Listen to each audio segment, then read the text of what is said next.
Okay, if you can please introduce yourself. Sure, so my name is Simon Guy de Kock. I'm the CEO of Asia Pacific of Eleconstant Group, and I'm also the manager of its Singapore office. I'm 35 years old. I've been working with Ele Consultants for, I think, close to 6 years by now.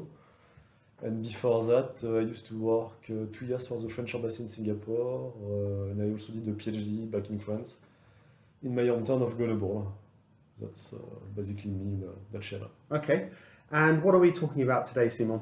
So we decided to have a conversation regarding New Zealand and more specifically business setup in New Zealand.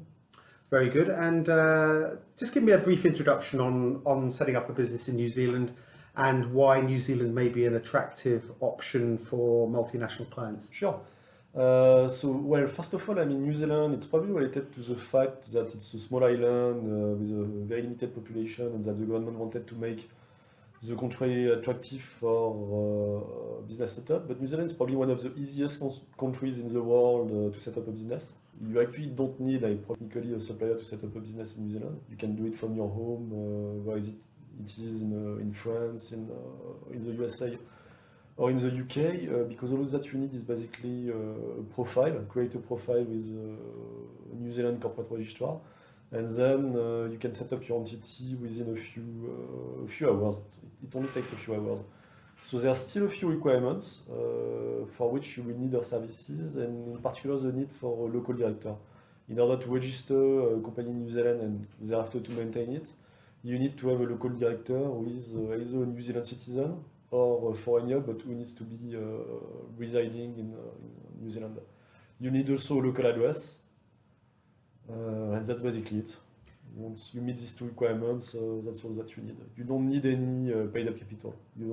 Contrary to many countries, for example, Switzerland, France, and a few others, where you need to open a bank account, deposit the minimum paid-up capital. In New Zealand, you don't need to do anything of this. You can perfectly have a company without a bank account because there's no minimum capital requirement. Okay, and so it's clearly a good option for international business people. What would be some of the best uses for a New Zealand company? Well, I would say a New Zealand company, so it's that's something we're going to discuss, I guess, a little bit later. But one, I mean, it's not very tax attractive because the corporate income tax rate in New Zealand, if I remember correctly, 28%. It's not the highest rate you'll ever encounter, but it's a fairly high rate compared to, for example, other Asian Pacific jurisdictions. So, in case you're not basically tax sensitive, I mean, New Zealand is a very reputable jurisdiction.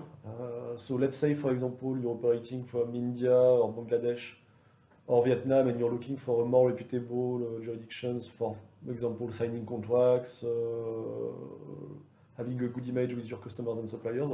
New Zealand is clearly, due to its international good reputation, an excellent business vehicle.